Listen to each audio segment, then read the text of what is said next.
Hello everybody. I know I've already had one short video about DEVS.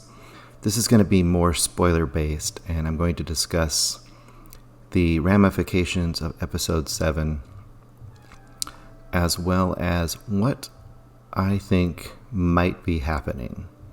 In other words, my vague predictions of what might be going on in the entire series.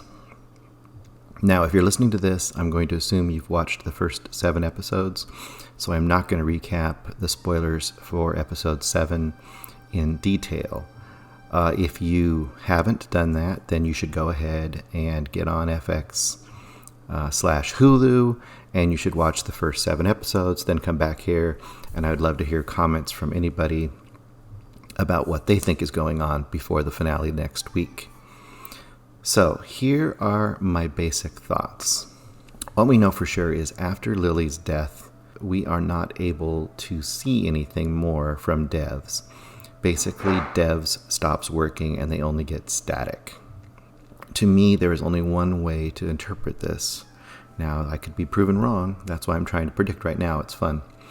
DEVS ceases to exist or is destroyed in some way.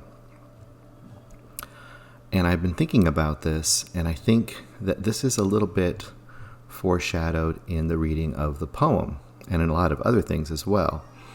But the fact that we don't get the ending of the poem that is about death and inevitability, shows me that there is kind of a message built into that something basically circumvents that inevitability and cuts it short.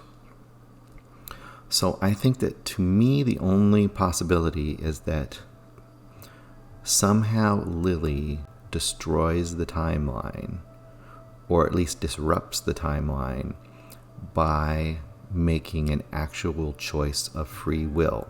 Now, this might lead to her death, but she does something that's a true choice. Now, this kind of leads to a bigger question in theory.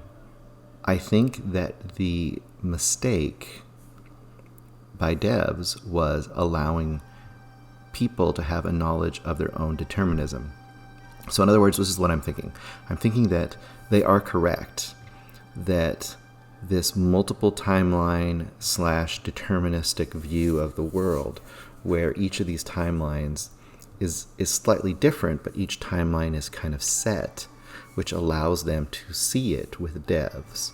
It allows them to use the DEVS extrapolation to compute everything and look forward and look back. The mistake was